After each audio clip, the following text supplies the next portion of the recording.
வணக்கம். டிடி தமிழ் செய்திகளை வழங்குவதற்காக நான் பிரபாகரன் குணசேகரன். நாடு முழுவதும் நடைபெற்ற முக்கிய நிகழ்வுகளின் தொகுப்பை தற்போது விரைவு செய்திகளாக பார்க்கலாம். மனித குலத்தின் நலனுக்காக தொழில்நுட்ப மேம்பாட்டை பயன்படுத்த வேண்டும் என்று மாணவர்களுக்கு குடியரசுத் தலைவர் திரௌபதி முர்மு வலியுறுத்தியுள்ளார். ஜார்க்கண்ட் மாநிலத்திற்கு பயணம் மேற்கொண்டுள்ள அவர் ஜாம்ஷெட்பூரில் உள்ள தேசிய தொழில்நுட்ப நிறுவனத்தின் 15வது பட்டமளிப்பு விழாவில் கலந்து கொண்டு மாணவர்களுக்கு பட்டங்களை வழங்கி கௌரவித்தார். வளர்ச்சியடைந்த பாரதம் என்பது உயரமான கட்டிடங்களை உருவாக்குவதும் வலிமையான பொருளாதாரத்தை வடிவமைப்பதும் மட்டுமின்றி ஏழை குடிமக்களுக்கு சமமான வாய்ப்புகளை உருவாக்குவதும் அவர்களுக்கான மரியாதையை வழங்குவதிலும் மட்டும்தான் உள்ளது என்றார் அவர். தமிழ் மீது கொண்ட பற்று காரணமாகவே தமிழகத்திற்கும் புதுச்சேரிக்கும் பிரதமர் நரேந்திர மோடி அதிக நிதி ஒதுக்கி தருகிறார் என குடியரசு துணைத் தலைவர் சி.பி. ராதாகிருஷ்ணன் தெரிவித்துள்ளார். குடியரசு துணைத் தலைவர் சி.பி. ராதாகிருஷ்ணன் புதுச்சேரி, கேரளா மற்றும் தமிழ்நாட்டிற்கு 2 நாள் அரசுமுறை பயணம் மேற்கொண்டுள்ளார். பயணத்தின் முதல் நாளான இன்று காலை தில்லியிலிருந்து புதுச்சேரி வந்த அவரை புதுச்சேரி விமான நிலையத்தில் அம்மாநில துணைநிலை ஆளுநர் கே. கைலாஷ்நாதன், முதலமைச்சர் ரங்கசாமி உள்ளிட்டோர் வரவேற்றனர். தொடர்ந்து புதுவை கம்பன் கலையரங்கத்தில் நடைபெற்ற அரசு விழாவில் குமரகுரு பள்ளத்தில் பொலிவுறு நகர் திட்டத்தின் கீழ் கட்டப்பட்டுள்ள அடுக்குமாடி குடியிருப்புகளை குடியரசு துணைத் தலைவர் திறந்து வைத்தார். தொடர்ந்து விழாவில் உரையாற்றிய அவர், தமிழ் மீது கொண்ட பற்று காரணமாகவே தமிழகத்திற்கும் புதுச்சேரிக்கும் பிரதமர் நரேந்திர மோடி அதிக நிதி ஒதுக்கி வருகிறார் என்றார். தமிழ் மொழி, தமிழ் பண்பாடு, தமிழ் மரபு இவற்றின் மீது மோடி அவர்களுக்கு இருக்கின்ற அளப்பரிய நம்பிக்கை, அளப்பரிய பாசம், அது அவர் தொடர்ந்து என்றைக்கும் வெளிப்படுத்திக் கொண்டிருக்கிறார்கள். கடந்த முறை வானொலியிலே பேசுகிற பொழுது அவர் சொன்னார்கள், தமிழ்தான் மிக தொன்மையான இந்திய மொழி என்பதை உலகிற்கு பறைசாற்றி காட்டினார்கள்.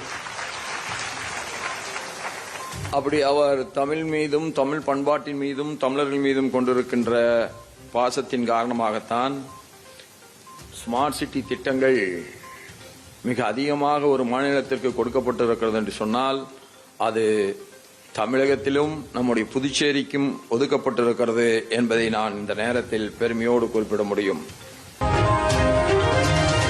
புதுவை ஈஸ்வரன் கோவில் வீதியில் உள்ள பாரதியார் நினைவிடத்தில் மகாகவி பாரதியாரின் மார்பளவு சிலையை குடியரசு துணைத் தலைவர் சி.பி. ராதாகிருஷ்ணன் இன்று திறந்து வைத்தார். அங்கு வைக்கப்பட்டிருந்த நிழற்படத்திற்கும் அவர் மலரஞ்சலி செலுத்தினார். குமரகுரு பள்ளம் பகுதியில் அடுக்குமாடி குடியிருப்பு பயனாளிகளை சந்தித்த அவர் அவர்களுடன் கலந்துரையாடினார். தொடர்ந்து புதுச்சேரி மூலக்குளத்தில் இயங்கி வரும் பெடிட் செமினார் சிபிஎஸ்இ பள்ளியில் புதிய பள்ளி வளாகத்தை திறந்து வைத்தார். பின்னர் அங்கு நடைபெற்ற மாணவ மாணவிகளின் கலை நிகழ்ச்சிகளை அவர் பார்வையிட்டார்.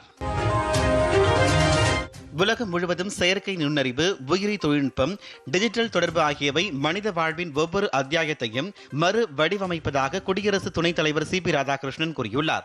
காலாப்பட்டியில் உள்ள மத்திய பல்கலைக்கழக பட்டமளிப்பு விழாவில் கலந்து கொண்டு மாணவ மாணவிகளுக்கு அவர் பட்டங்களை வழங்கி கௌரவித்தார்.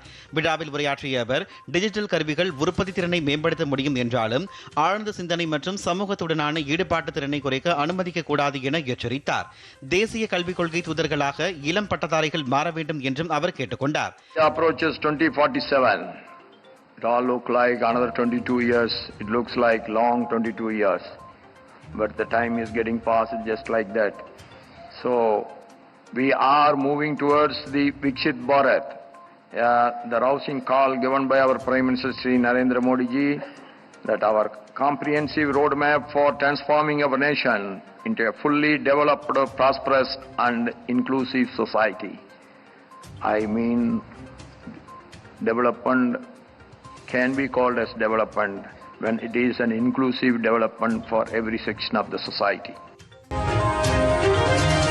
இந்த நிகழ்வின் போது பல்கலைக்கழக வளாகத்தில் சுப்பிரமணிய பாரதியார் பெயரிலான சர்வதேச மாநாட்டு மையம் மற்றும் 100 அடி உயர கொடி கம்பத்தையும் குடியரசு துணைத் தலைவர் திறந்து வைத்தார். ஊடுருவல்காரர்கள் அனைவரையும் வெளியேற்ற பாஜக உறுதி பூண்டிருப்பதாக மத்திய உள்துறை அமைச்சர் அமித்ஷா தெரிவித்துள்ளார். அஸ்ஸாம் மாநிலம் நாகவன் மாவட்டத்தில் நடைபெற்ற பொதுக்கூட்டத்தில் கலந்து கொண்டு பேசிய அவர், கடந்த 11 ஆண்டுகளாக பிரதமர் நரேந்திர மோடியின் சீரிய தலைமையின் கீழ் அஸ்ஸாம் மற்றும் வடகிழக்கு மாநிலங்கள் மாபெரும் வளர்ச்சி கண்டிருப்பதாக கூறினார். முந்தைய காங்கிரஸ் ஆட்சியின் போது அஸ்ஸாம் மாநிலம் முற்றிலும் புறக்கணிக்கப்பட்டதாகவும் அமித்ஷா விமர்சித்தார். ஆரவல்லி மலை தொடர்பான வழக்கில் கடந்த நவம்பர் மாதம் அளித்த முந்தைய உத்தரவுக்கு உச்சநீதிமன்றம் இடைக்கால தடை விதித்துள்ளது.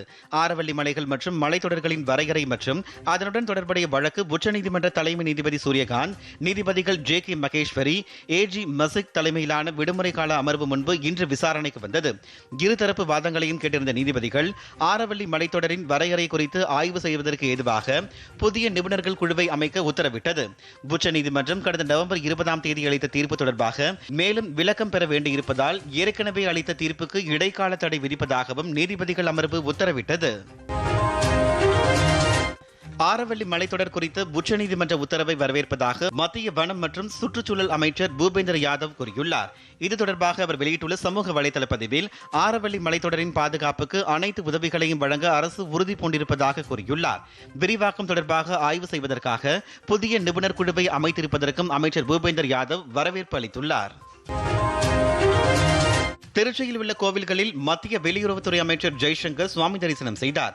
தமிழ்நாடு வருகை தந்துள்ள அவர் இன்று காலை திருச்சி திருவானைக்காவல் ஜம்புலிங்கேஸ்வரர் அகிலாண்டேஸ்வரி திருக்கோவிலுக்கு குடும்பத்துடன் சென்ற அவர் சுவாமி தரிசனம் செய்தார். தொடர்ந்து ஸ்ரீரங்கம் அரங்கநாத சுவாமி கோவிலுக்கு வந்த அவருக்கு கோவில் சார்பில் வரவேற்பு அளிக்கப்பட்டது. தொடர்ந்து ராமானுஜர் சன்னதி, கருடாழ்வார் சன்னதி, மூலவர் சன்னதிகளில் வழிபாடு நடத்தினார். பின்னர் தாயார் சன்னதிக்கு சென்ற ஸ்ரீரங்க நாச்சியாரையும் அவர் தரிசித்தார்.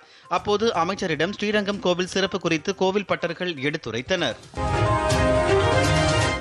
தமிழக மீனவர் பிரச்சினைக்கு தீர்வு காண இலங்கை மீன்வளத்துறையுடன் இருதரப்பு ஆலோசனை நடைபெற்று வருவதாக மத்திய கால்நடை பராமரிப்பு பால்வளத்துறை இணையமைச்சர் SB சிங் தெரிவித்துள்ளார்.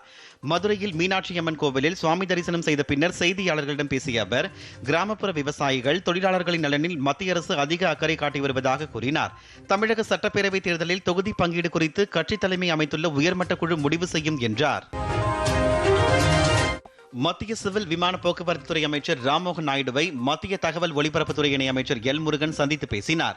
இந்த சந்திப்பு குறித்து இணையமைச்சர் முருகன் வெளியிட்டுள்ள சமூக வலைதள பதிவில் பிரதமர் நரேந்திர மோடி தலைமையிலான மத்திய அரசின் நடவடிக்கையால் சென்னை, கோவை, தூத்துக்குடி விமான நிலையங்களில் பெரிய அளவில் விரிவாக்க பணிகள் மேற்கொள்ளப்பட்டு வருவதாகவும் திருச்சி மற்றும் மதுரை விமான நிலையங்கள் மேம்படுத்தப்பட்டுள்ளதாகவும் குறிப்பிட்டுள்ளார்.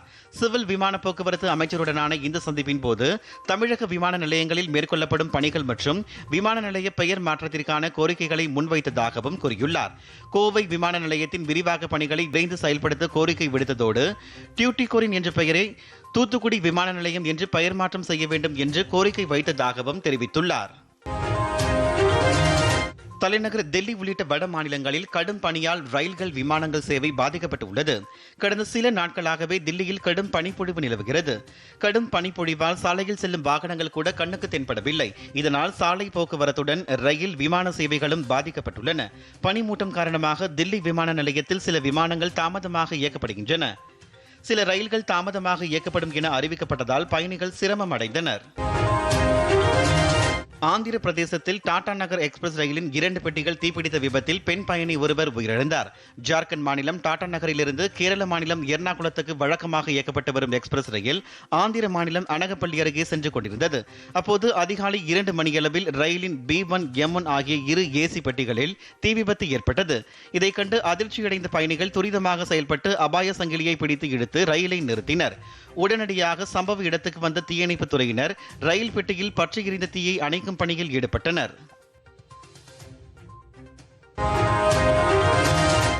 ராணுவத்தின் திறனை வலுப்படுத்துவதற்காக 79,000 கோடி ரூபாய் மதிப்பீட்டில் பாதுகாப்பு தளவாடங்களை கொள்முதல் செய்யும் திட்டத்திற்கு மத்திய அரசு அனுமதி அளித்துள்ளது. டெல்லியில் பாதுகாப்புத்துறை அமைச்சர் ராஜ்நாத் சிங் தலைமையில் நடைபெற்ற கூட்டத்தில் முப்படைகளுக்கும் தேவையான தளவாடங்களை வாங்க அனுமதி அளிக்கப்பட்டுள்ளது. இது தொடர்பாக வெளியிடப்பட்டுள்ள அறிக்கையில் பீரங்கி படை பிரிவுக்கான வெடிமருந்து அமைப்பு, இலகுரக ரேடார்கள், பினாகா ராக்கெட் அமைப்புக்கு வெடிமருந்துகள் மற்றும் ஒருங்கிணைந்த ட்ரோனை கண்டறிதல், இடைமறித்து தாக்கவல்ல அமைப்பு ஆகியவற்றை கொள்முதல் செய்ய ஒப்புதல் அளிக்கப்பட்டுள்ளது. புத்தாண்டு கொண்டாட்டத்தை முன்னிட்டு மத்திய பிரதேசம் உள்பட நாட்டின் பல்வேறு மாநிலங்களில் பாதுகாப்பு பலப்படுத்தப்பட்டுள்ளது. வழிபாட்டு தலங்கள், ரயில் நிலையங்கள், பேருந்து நிலையங்கள் உள்ளிட்ட மக்கள் கூடும் இடங்களில் கண்காணிப்பு தீவிரப்படுத்தப்பட்டுள்ளது. ஆங்காங்கே மோப்ப நாய்கள் உதவியுடன் வாகன சோதனையும் மேற்கொள்ளப்பட்டு வருகிறது. ராஜஸ்தான் மாநிலம் ஆழ்வார் பகுதியில் சட்டவிரோதமாக போதைப் பொருள் தயாரிக்கப்பட்டது கண்டுபிடிக்கப்பட்டது. இது தொடர்பாக 3 பேரை கைது செய்துள்ள போலீசார் அவர்களிடமிருந்து 60 கோடி ரூபாய் மதிப்பிலான போதைப் பொருட்களையும் பறிமுதல் செய்தனர். 3 நாள் பயணமாக மேற்கு வங்கம் சென்றுள்ள மத்திய உள்துறை அமைச்சர் அமித்ஷாவுக்கு உற்சாக வரவேற்பு அளிக்கப்பட்டது. கொல்கத்தாவில் உள்ள பாஜக தலைமை அலுவலகத்திற்கு அமித்ஷா வருகை தந்தார். அடுத்த ஆண்டு நடைபெறவுள்ள சட்டப்பேரவை தேர்தலுக்கான ஆயத்த பணிகள் குறித்து அவர் முக்கிய ஆலோசனை நடத்துகிறார். புத்தாண்டு கொண்டாட்டத்தை முன்னிட்டு ஜம்மு காஷ்மீர் எல்லைப் பகுதியில் தீவிரவாத ஊடுருவலை முறியடிக்கும் வகையில் எல்லை பாதுகாப்பு படையினர் தீவிர ரோந்து பணியில் ஈடுபட்டு வருகின்றனர். பொதுவாக பனிப்பொழிவு காலங்களில் எல்லை கட்டுப்பாட்டு கோட்டு பகுதியில் தீவிரவாதிகள் ஊடுருவுவது வழக்கம். இதனை கருத்தில் கொண்டு அங்கு கண்காணிப்புகள் தீவிரப்படுத்தப்பட்டுள்ளது. ராஜஸ்தான் மாநிலத்தில் ஜெய்ப்பூர் அஜ்மீர் நெடுஞ்சாலை பகுதியில் அமைந்துள்ள JCB ஆலையில் திடீரென தீ விபத்து ஏற்பட்டது. தகவல் அறிந்து சம்பவ இடத்திற்கு வந்த தீயணைப்பு படை வீரர்கள் நீண்ட நேரம் போராடி தீயை அணைத்தனர். விவசாயிகளுக்கு 300 யூனிட் இலவச மின்சாரம் வழங்க கோரி ஒடிசா மாநிலம் புவனேஸ்வரில் காங்கிரஸ் சார்பில் பேரணி நடைபெற்றது. பேரணியின் முடிவில் அங்குள்ள டாடா மின்சார அலுவலகத்தை காங்கிரசார் முற்றுகையிட முயன்றதால் பரபரப்பு ஏற்பட்டது. இந்த போராட்டத்தில் சிலர் டாடா மின் உற்பத்தி நிலையத்திற்குள் நுழைய முயன்ற போது அவர்களை போலீசார் தடுத்து நிறுத்தினர். இதனால் அங்கு பெரும் பரபரப்பு ஏற்பட்டது.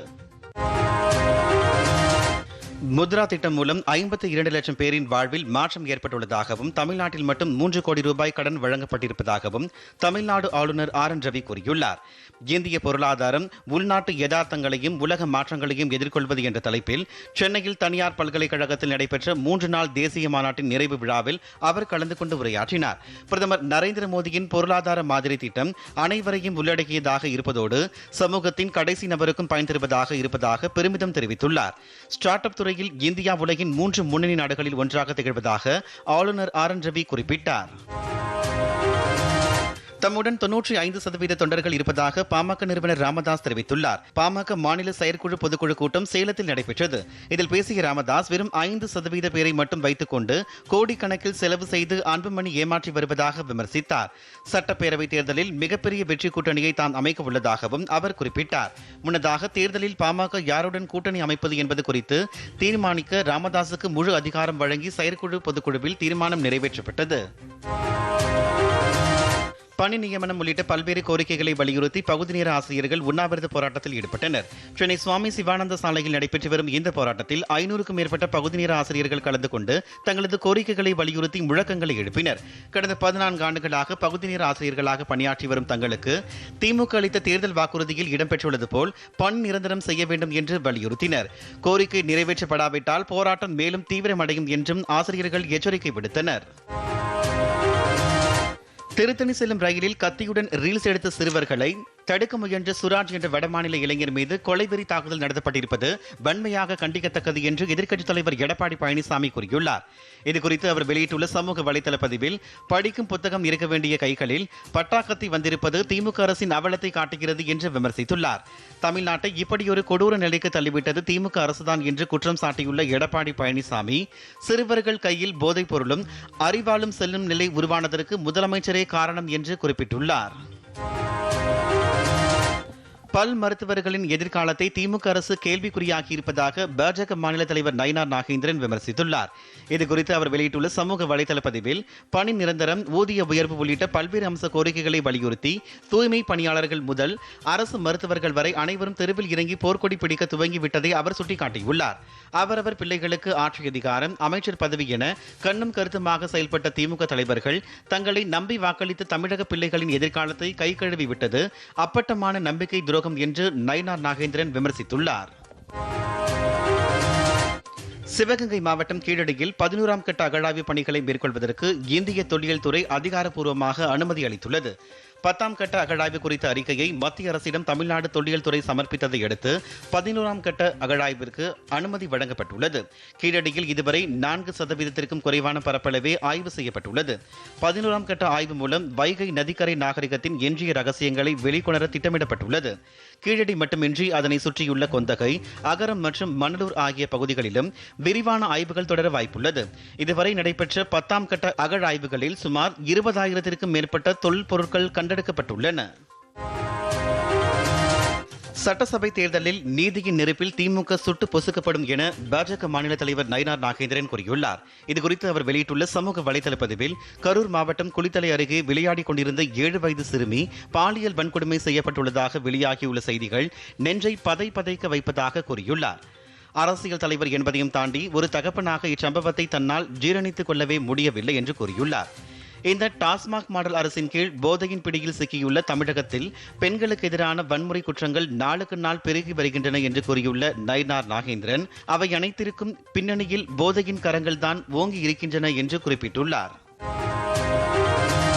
சம வேலைக்கு சம ஊதியம் உள்ளிட்ட கோரிக்கைகளை வலியுறுத்தி இடைநிலை ஆசிரியர்கள் 4வது நாளாக போராட்டம் நடத்தி வருகின்றனர். சென்னை மெரினா காமராஜர் சாலையில் பேரணியாக சென்றபோது தடுத்ததால் இடைநிலை ஆசிரியர்கள் காவல்துறையினர் இடையே தள்ளுமுள்ளு ஏற்பட்டது. பேரணியை தடுத்ததால் இடைநிலை ஆசிரியர்கள் மெரினா காமராஜர் சாலையில் அமர்ந்து போராடியதால் போக்குவரத்து பாதிப்பு ஏற்பட்டுள்ளது. இந்த நிலையில் காமராஜர் சாலையில் பேரணி சென்ற இடத்தில் ஆசிரியர்களை தடுத்து நிறுத்திய போலீசார் குண்டுக்கட்டாக தூக்கி சென்று கைது செய்தனர்.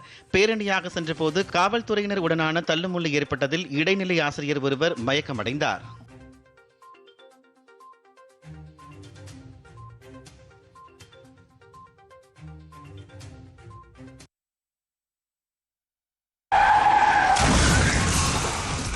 मौत कभी अचानक आती है तो कभी दबे पांव।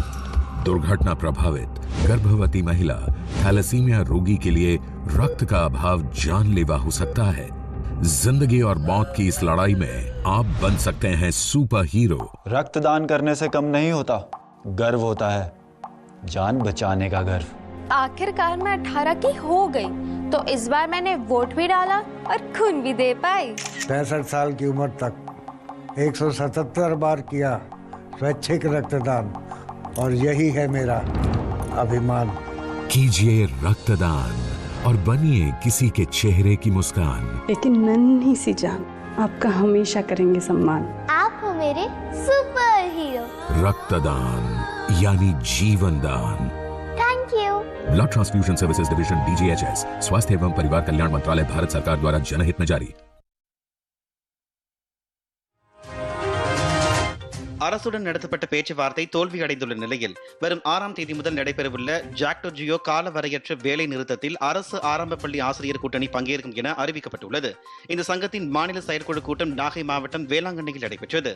இதில் பங்கேற்ற பின் செய்தியாளர்களிடம் பேசிய தமிழ்நாடு ஆரம்ப பள்ளி ஆசிரியர் கூட்டணி சங்க பொதுச் செயலாளர் மயில், வேலை நிறுத்தத்தில் அனைத்து ஆசிரியர்களும் பங்கேற்பது என செயற்குழு கூட்டத்தில் ஒருமனதாக தீர்மானிக்கப்பட்டுள்ளதாக கூறினார். ஒப்பந்த பணியாளர்களை நிரந்தர பணியாளர்களாக அறிவிக்க கோரி அரியலூரில் அரசு ஊழியர் சங்கத்தினர் ஆர்ப்பாட்டத்தில் ஈடுபட்டனர். அண்ணா சிலை அருகே ஆசிரியர்கள், சுகாதார செவிலியர்கள், உள்ளாட்சி பணியாளர்கள் உட்பட பல்வேறு சங்கத்தினர் இந்த போராட்டத்தில் பங்கேற்றனர். திமுக அரசு அளித்த தேர்தல் வாக்குறுதியின்படி சலுகைகளை உடனடியாக அமல்படுத்த வேண்டும் என்றும் அவர்கள் குறிப்பிட்டனர். கடந்த 2008ஆம் ஆண்டு வெளியிடப்பட்ட அரசாணையை முழுமையாக நடைமுறைப்படுத்த கோரி மாற்றுத்திறனாளி பணியாளர்கள் சென்னையில் போராட்டத்தில் ஈடுபட்டனர். காமராஜர் சாலையில் உள்ள மாற்றுத்திறனாளிகள் ஆணையரக வளாகம் முன்பு இந்த போராட்டம் நடைபெற்றது. பின்னர் செய்தியாளர்களிடம் பேசிய அந்த சங்கத்தின் கௌரவ தலைவர் பகவதி குமார், கோரிக்கைகள் நிறைவேறும் வரை போராட்டம் தொடரும் என்றார். டாஸ்மாக் கடைகளில் காலி பாட்டில்களை திரும்ப பெறும் திட்டத்தில் உள்ள நடைமுறை சிக்கல்களுக்கு தீர்வு காண கோரி நாமக்கல் டாஸ்மாக் ஊழியர்கள் போராட்டத்தில் ஈடுபட்டனர். டாஸ்மாக் நிறுவனத்தில் தொகுப்பு ஊதியத்தில் பணியாற்றுபவர்களுக்கு காலமுறை ஊதியம் வழங்க வேண்டும் உள்ளிட்ட கோரிக்கைகளை நிறைவேற்ற கோரி போராட்டத்தில் ஈடுபட்டவர்கள் வலியுறுத்தினர். ஏர் இந்தியா விமான நிறுவனம் பே-டே ஸ்கேல் என்ற பெயரில் உள்நாடு மற்றும் சர்வதேச விமான பயணிகளுக்கு சலுகை விலையில் கட்டண முன்பதிவை தொடங்கியுள்ளது. புத்தாண்டு பரிசாக உள்நாட்டு பயணங்களுக்கு 1850 ரூபாய் கட்டணம் நிர்ணயிக்கப்பட்டுள்ளது. இதேபோல் சர்வதேச பயணங்களுக்கு 5355 ரூபாய் சலுகை கட்டணம் அறிவிக்கப்பட்டுள்ளது. எனினும் இந்த கட்டண சலுகை ஏர் இந்தியா எக்ஸ்பிரஸ் விமானங்களுக்கு மட்டுமே பொருந்தும் என்றும் ஏர் இந்தியா விமானங்களுக்கு கிடையாது என்றும் தெரிவிக்கப்பட்டுள்ளது. பயணிகள் இன்று தொடங்கி ஜனவரி 1ஆம் தேதி வரை முன்பதிவு செய்து கொள்ளலாம் என்றும் கூறப்பட்டுள்ளது. இந்திய தர நிர்ணய அமைவனம் கோவை அலுவலகம் சார்பில் மானக் மந்தன் நிகழ்ச்சி ஆர்எஸ்புரம் பகுதியில் நடைபெற்றது. இதில் ஆயுர்வேதா, சித்தா, யுனானி மற்றும் ஹோமியோபதி சிகிச்சை முறைகள் கடைபிடிக்க வேண்டிய தரநிலை கட்டுப்பாடுகள் குறித்து ஆலோசனைகள் வழங்கப்பட்டது. கோவை அலுவலக விஞ்ஞானி மற்றும் இயக்குநர் ரமேஷ் தரநிலை கட்டுப்பாடு குறித்து எடுத்துரைத்தார். நிகழ்ச்சியில் சிறப்புரையாற்றிய தலைமை அதிகாரி பவானி ஆயுர்வேத மருத்துவத்துறையின் வளர்ச்சி மற்றும் தர செயல்முறைகள் குறித்து விவாதித்தார். சென்னை தேசிய சித்த மருத்துவ நிறுவனர் பேராசிரியர் சண்முகப்பிரியா, மத்திய சித்த ஆராய்ச்சி கழக விஞ்ஞானி கண்ணன், மருத்துவர்கள் உள்ளிட்டோர் இதில் பங்கேற்றனர். கோரிக்கைகளை நிறைவேற்ற வலியுறுத்தி தமிழ்நாடு இடைநிலை சுகாதார பணியாளர்கள் சங்கத்தினர் சென்னையில் போராட்டத்தில் ஈடுபட்டனர். சம வேலைக்கு சம ஊதியம், நிலுவையில் உள்ள ஊக்கத்தொகையை உடனடியாக வழங்க வேண்டும் உள்ளிட்ட கோரிக்கைகளை அரசு நிறைவேற்ற கோரி அண்ணா நகரில் உள்ள தொழிலாளர் ஆணையரகத்தில் உள்ளிருப்பு போராட்டத்தில் அவர்கள் ஈடுபட்டனர். அரசு பேருந்துகளை முறையாக இயக்க வேண்டும் மற்றும் மகளிர் இலவச பேருந்துகளை இயக்க வேண்டும் உள்ளிட்ட கோரிக்கைகளை வலியுறுத்தி உதகை அரசு பேருந்து பணிமனையை முற்றுகையிட்டு படுகர் இன மக்கள் போராட்டத்தில் ஈடுபட்டனர். உதகையிலிருந்து 25 கிலோமீட்டர் தூரத்தில் அமைந்துள்ள பெம்பட்டி மலை கிராமத்திற்கு இயக்கப்படும் அரசு பேருந்துகள் குறிப்பிட்ட நேரத்திற்கு வருவதில்லை என்றும் சில நாட்கள் பேருந்து சேவை ரத்து செய்யப்படுவதாகவும் பாதிக்கப்பட்ட மக்கள் புகார் தெரிவித்துள்ளனர். இதனால் 4 கிலோமீட்டர் தூரம் நடந்து செல்ல வேண்டியுள்ளதாகவும் அவர்கள் குறிப்பிட்டுள்ளனர். பொங்கல் பண்டிகைக்கு வழங்கப்படும் பொங்கல் தொகுப்பில் மண்பானையை இணைத்து வழங்க வேண்டும் என்று உற்பத்தியாளர்கள் கோரிக்கை விடுத்துள்ளனர். மயிலாடுதுறை மாவட்டம் சீர்காழி, கொள்ளிடம் சுற்றுவட்டார பகுதிகளில் பொங்கல் பானை தயாரிப்பு பணி தீவிரமாக நடைபெற்று வருகிறது. மேலும் பொங்கல் வைப்பதற்கான விறகு அடுப்புகள், மண் சட்டிகள் தயாரிக்கும் பணியும் சூடுபிடித்துள்ளது. இந்நிலையில் பொங்கல் தொகுப்புடன் மண் பாத்திரங்களை சேர்த்து மக்களுக்கு வழங்க உரிய நடவடிக்கை எடுக்க வேண்டும் என்றும் இதன் மூலம் தங்கள் வாழ்வாதாரம் மேம்படும் என்றும் மண்பாண்ட தொழிலாளர்கள் அரசுக்கு கோரிக்கை விடுத்துள்ளனர்.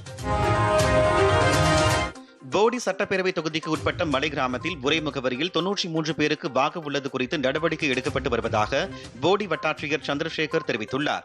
அணைக்கரை ஊராட்சிக்கு உட்பட்ட முட்டம் உள்ளிட்ட 5 கிராமங்களில் ஒரே கதவு எண்ணில் 93 வாக்குகள் இருப்பது குறித்து வாக்காளர் பட்டியல் மூலம் சரிபார்க்கப்பட்டது. அப்போது வார்டு எண் வாக்காளர்களின் கதவு எண்ணாக மாறியுள்ளது தெரியவந்தது. இதையடுத்து BLO அலுவலர்கள் சம்பந்தப்பட்ட வாக்காளர்களை தொடர்பு கொண்டு முகவரி திருத்த பட்டியல் சமர்ப்பிக்க வலியுறுத்தி வருகின்றனர். தொடர் விடுமுறையொட்டி சர்வதேச சுற்றுலா தலமான கன்னியாகுமரியில் கடந்த 5 நாட்களில் மட்டும் 72,000 சுற்றுலா பயணிகள் படகுகள் மூலம் விவேகானந்தர் பாறை மற்றும் திருவள்ளுவர் சிலைக்கு சென்று வந்துள்ளதாக பூம்புகார் கப்பல் போக்குவரத்து கழகம் தெரிவித்துள்ளது. மேலும் அவர்கள் கண்ணாடி கூண்டு பாலம் ஆகியவற்றையும் ரசித்து பார்த்ததாகவும் தற்போதைய சீசன் இறுதி கட்டத்தை எட்டியுள்ளதாகவும் அதிகாரிகள் தெரிவித்துள்ளனர். வைகுண்ட ஏகாதசியை முன்னிட்டு தருமபுரி கோட்டை பரவாசுதேவ சுவாமி கோவிலில் லட்டு தயாரிக்கும் பணிகள் நடைபெற்றது. அறநிலையத்துறைக்கு சொந்தமான இந்த கோவிலில் நாளை அதிகாலை சொர்க்கவாசல் திறப்பு நிகழ்ச்சி நடைபெறுகிறது. இதையொட்டி வருகை தரும் ஆயிரக்கணக்கான பக்தர்களுக்கு லட்டு பிரசாதம் வழங்கப்படுகிறது. இதற்காக 75,000 லட்டுகளை தயாரிக்கும் பணியில் சமையல் கலைஞர்கள் இரவு பகலாக ஈடுபடுகின்றனர். தமிழ்நாடு தீயணைப்புத்துறை சென்னை வடக்கு மண்டல பணியாளர்கள் பங்கேற்றுள்ள தகுதி சுற்று விளையாட்டுப் போட்டிகள் இன்று தொடங்கின. சென்னை நந்தனம் YMCA மைதானத்தில் தமிழ்நாடு தீயணைப்பு மற்றும் மீட்பு பணிகள் துறை வடக்கு மண்டல இணை இயக்குநர் சத்யநாராயணன் போட்டிகளை தொடங்கி வைத்தார். இதில் வெற்றி பெறுவோர் மாநில அளவில் நடைபெறும் போட்டிகளுக்கு தகுதி பெறுவார்கள் என அறிவிக்கப்பட்டுள்ளது. தென் சென்னை, வட சென்னை, மத்திய சென்னை, சென்னை புறநகர் மாவட்டங்களைச் சேர்ந்த 120க்கும் மேற்பட்ட வீரர்கள் இந்த போட்டிகளில் பங்கேற்றுள்ளனர். தமிழகத்தில் கால்நடைகளுக்கு கோமாரி நோய் தடுப்பூசி திட்டம் செயல்படுத்தப்பட்டு வருவதாக மாநில கால்நடை பராமரிப்புத்துறை அமைச்சர் அனிதா ராதாகிருஷ்ணன் தெரிவித்துள்ளார். தூத்துக்குடி மாவட்டம் மாத்தூரில் கால்நடைகளுக்கு தடுப்பூசி போடும் முகாமை தொடங்கி வைத்து பேசிய அவர், தூத்துக்குடி மாவட்டத்தில் மட்டும் 1,12,000 மாடுகளுக்கு தடுப்பூசி போடப்பட்டுள்ளதாக கூறினார். தமிழகம் முழுவதும் பல்வேறு தரப்பினர் போராட்டத்தில் ஈடுபட்டுள்ள நிலையில் முதலமைச்சர் கொண்டாட்ட நிகழ்ச்சிகளை நடத்துவதாக பாமக தலைவர் அன்புமணி விமர்சித்துள்ளார். இதுகுறித்து அவர் வெளியிட்டுள்ள அறிக்கையில், காலமுறை ஊதியம் கோரி பகுதி நேர ஆசிரியர்கள் உண்ணாவிரதம் போராட்டமும் பணி நிலைப்பு வழங்க வலியுறுத்தி மாற்றுத்திறனாளி தற்காலிக பணியாளர்கள் சென்னையில் குடும்பத்தோடு தொடர் போராட்டத்தை மேற்கொண்டுள்ளதாக குறிப்பிட்டுள்ளார். அரசு பணியில் குறைந்த ஊதியத்தில் பணியாற்றும் எளிய மக்களை போராடும் சூழலுக்கு திமுக அரசு தள்ளியிருப்பது கண்டிக்கத்தக்கது என்று அவர் தெரிவித்துள்ளார். இந்திய பட்டய கணக்காளர்கள் நிறுவனத்தின் தென்மண்டல கவுன்சிலைச் சேர்ந்த புதிய உறுப்பினர்களுக்கு பட்டமளிப்பு விழா சென்னையில் நடைபெற்றது. சிறப்பு விருந்தினராக சென்னை மண்டல மாணவர்கள் சேவைத்துறை இயக்குநர் ராஜேந்திரகுமார், மத்திய கவுன்சிலிங் உறுப்பினர் ஸ்ரீபிரியா ஆகியோர் பங்கேற்றனர். சுமார் 1300 மாணவ மாணவிகளுக்கு பட்டய கணக்காளர்களுக்கான பட்டங்கள் வழங்கப்பட்டது. நிகழ்ச்சியில் பேசிய மத்திய கவுன்சிலிங் உறுப்பினர் ஸ்ரீபிரியா, தற்போதைய தொழில்நுட்ப வளர்ச்சிக்கு ஏற்ப மாணவர்கள் தங்களை தயார்படுத்திக் கொள்ள வேண்டும் என்றார். செயற்கை நுண்ணறிவு தொழில்நுட்ப வளர்ச்சியை புரிந்து கொண்டு அதற்கு ஏற்ப செயல்பட வேண்டும் என்றும் அவர் குறிப்பிட்டார். அரியலூர் மாவட்டத்தில் விவசாய நிலங்களை பறிக்கும் இந்து சமய அறநிலையத்துறையின் திட்டத்திற்கு தடை விதிக்க வேண்டும் என்று பாதிக்கப்பட்ட விவசாயிகள் கோரிக்கை விடுத்துள்ளனர். ஜமீன் சுத்தமல்லி கிராமத்தில் 5 தலைமுறைகளாக விவசாயிகள் சாகுபடி செய்து வருகின்றனர். இந்த நிலையில் விவசாய நிலப்பட்டா கோயில்களுக்கு சொந்தமானது என இந்து சமய அறநிலையத்துறை அதிகாரிகள் தெரிவித்துள்ளனர். அந்த நிலங்கள் ஏலத்தில் விடப்படும் என கூறி விவசாயிகளுக்கு நோட்டீஸ் அனுப்பப்பட்டுள்ளது. இந்நிலையில் ஏல நிகழ்ச்சிக்கு தடை விதிக்க கோரி மாவட்ட ஆட்சியர் அலுவலகத்தில் பாதிக்கப்பட்டோர் மனு அளித்தனர். நெல்லையிலிருந்து மதுரை நோக்கி செல்லும் புறவழிச்சாலையில் வாகனம் ஒன்று தீப்பிடித்து எரிந்ததால் பரபரப்பு ஏற்பட்டது. அங்குள்ள வாகனங்களுக்கு எரிவாயு நிரப்பும் நிலையத்திலிருந்து புறப்பட முயன்ற ஆம்னி வேன் ஒன்றில் தீப்பொறி ஏற்பட்டதால் ஊழியர்கள் அந்த வாகனத்தை சாலை பகுதிக்கு தள்ளிவிட்டனர். உடனடியாக சிலிண்டர் வெடித்ததால் அந்த வாகனம் முழுவதும் தீ மலமளவென பரவியது. தகவல் அறிந்து விரைந்து வந்த தீயணைப்பு துறையினர் தீ அருகில் பரவாமல் இருக்க தடுப்பு நடவடிக்கை மேற்கொண்டனர். இந்த சம்பவம் காரணமாக அந்த பகுதியில் போக்குவரத்து பாதிக்கப்பட்டது. செங்கல்பட்டு மாவட்டம் பட்டாளம் பகுதி தேசிய நெடுஞ்சாலையில் வாகனங்கள் ஒன்றன் பின் ஒன்றாக மோதி விபத்துக்குள்ளாகின. இந்த பகுதியில் நெடுஞ்சாலை மேம்பாலம் அமைக்கும் பணிகள் நடைபெற்று வருகின்றன. இதனால் போக்குவரத்து நெரிசல் ஏற்பட்டு வாகனங்கள் மெதுவாக செல்லும் நிலை நீடிக்கிறது. இந்நிலையில் புக்கத்துறை பகுதியில் 2 அரசு பேருந்துகள், ஒரு தனியார் பேருந்து மற்றும் வேன் ஒன்று என 4 வாகனங்கள் ஒன்றன் பின் ஒன்றாக மோதின. இந்த விபத்தில் பலர் காயமடைந்தனர். இதனால் அந்த பகுதியில் 3 கிலோமீட்டர் தூரம் போக்குவரத்து பாதிக்கப்பட்டது. கன்னியாகுமரி மாவட்டத்தில் உள்ள புகழ்பெற்ற சுசீந்திரம் தானமலையான் கோவில் கருட தரிசனம் நிகழ்ச்சியில் ஏராளமான பக்தர்கள் பங்கேற்றனர். இந்த கோவிலில் மார்கழி பெருவிழா நடைபெற்று வருகிறது. 5ஆம் நாளான இன்று காலை சிவன், விஷ்ணு, அம்பாளுக்கு சிறப்பு அபிஷேகம், ஆராதனை நடைபெற்றது. பின்னர் ரிஷப வாகனத்தில் சுவாமியும், கருட வாகனத்தில் விஷ்ணுவும், அன்ன வாகனத்தில் அம்பாளும் எழுந்தருளி வீதி உலா வரும் நிகழ்ச்சி நடைபெற்றது. இதில் பங்கேற்று ஆயிரக்கணக்கான பக்தர்கள் சுவாமி தரிசனம் செய்தனர்.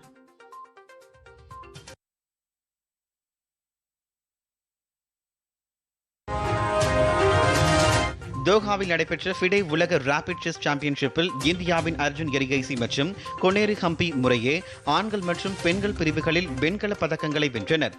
சாம்பியன் பட்டங்களை கால்சன் மற்றும் கோரியாஷ்கினா வென்றனர். பதக்கம் வென்ற இருவருக்கும் பிரதமர் நரேந்திர மோடி சமூக வலைதளத்தில் வாழ்த்து தெரிவித்து அவர்களின் அர்ப்பணிப்பை பாராட்டினார்.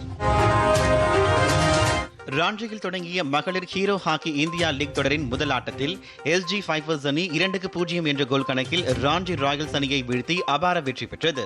SG ஃபைபர்ஸ் அணியில் captain Navneet Kaur penalty corner வாய்ப்பை பயன்படுத்தி முதல் கோலை அடித்தார். இந்த வெற்றியின் மூலம் SG ஃபைபர்ஸ் அணி தொடரை வெற்றியுடன் தொடங்கியுள்ளது. நியூசிலாந்தின் முன்னாள் கிரிக்கெட் ஆல்ரவுண்டர் டக் பிரெஸ்வெல் சர்வதேச கிரிக்கெட்டின் அனைத்து வடிவங்களிலிருந்தும் தனது ஓய்வை அறிவித்துள்ளார். 35 வயதான இவர் பிளாக் கேப்ஸ் அணிக்காக 28 டெஸ்ட், 21 ஒருநாள் மற்றும் 20 T20 போட்டிகளில் விளையாடியுள்ளார். 2011ஆம் ஆண்டு ஆஸ்திரேலியாவுக்கு எதிராக நியூசிலாந்து பெற்ற டெஸ்ட் வெற்றிக்கு இவர் முக்கிய பங்காற்றினார்.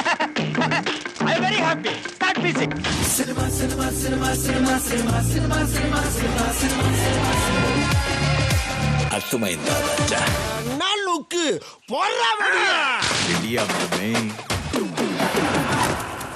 Please bro.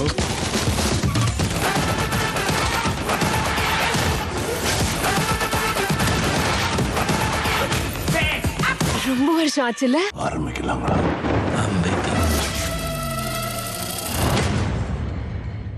பிரபல இயக்குனர் தியாகராஜன் குமாரராஜா மற்றும் நடிகர் விஜய் சேதுபதி கூட்டணி மீண்டும் இணைய உள்ளதாக தகவல் வெளியாகியிருக்கு. ஆரண்ய காண்டம், சூப்பர் டீலக்ஸ் போன்ற படங்களை இயக்கியவர் தான் தியாகராஜன் குமாரராஜா. இவரது சூப்பர் டீலக்ஸ் படத்தில் திருநங்கை வேடத்தில் நடித்ததற்காக விஜய் சேதுபதிக்கு 2019ஆம் ஆண்டு தேசிய விருதும் கிடைச்சது. எனவே இந்த கூட்டணியில் உருவாகும் புதிய படமும் ரசிகர்களிடையே பெரும் எதிர்பார்ப்பை உருவாகியிருக்கு.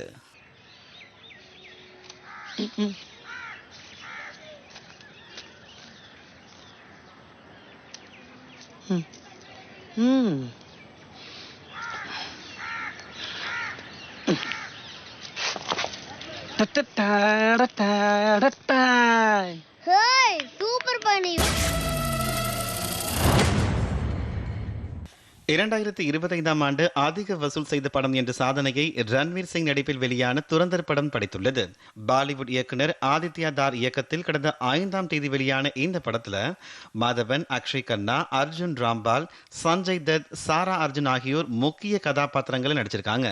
பாகிஸ்தானில் ஆபரேஷன் லியாரி மற்றும் இந்திய உளவுத்துறை நிறுவனமான ராம் மேற்கொண்ட ரகசிய பணிகளை அடிப்படையாக கொண்டு எடுக்கப்பட்ட இந்த படத்திற்கு 6 வளைகுடா நாடுகளில் தடை விதிக்கப்பட்ட போதிலும் வசூலில் சாதனை படைச்சிருக்கு. 24 நாட்கள்ல இந்த படம் 1100 கோடி ரூபாய் வசூல் குவித்துள்ளதாக படக்குழு அறிவிச்சிருக்கு.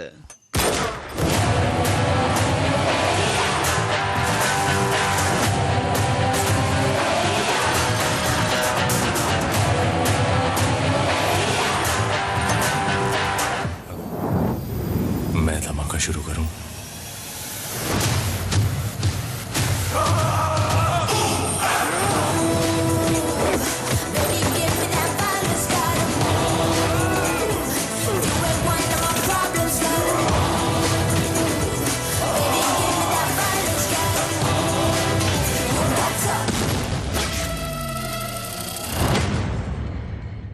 சாதியோடு தம்மை அடையாளப்படுத்த வேண்டாம்னு மாரி செல்வராஜ் கேட்டுக்கொண்டுள்ளார்.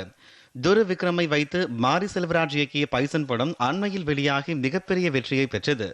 இந்த நிலையில்தான் விருதுநகர் மாவட்டம் சிவகாசியில் நடைபெற்ற பாராட்டு விழாவில் கலந்து கொண்டு பேசிய இயக்குனர் மாரி செல்வராஜ், சாதி ஒழியுமா என்று தமக்கு தெரியாது என்ற போதிலும் தான் எப்போதும் அறத்தின் பக்கமே நிற்பவும் எனவும் கூறியிருக்காரு. மானுடத்திற்காக செயல்பட விரும்பும் தம்மை சாதியோடு அடையாளப்படுத்த வேண்டாம் எனவும் கேட்டுக்கொண்டிருக்காரு.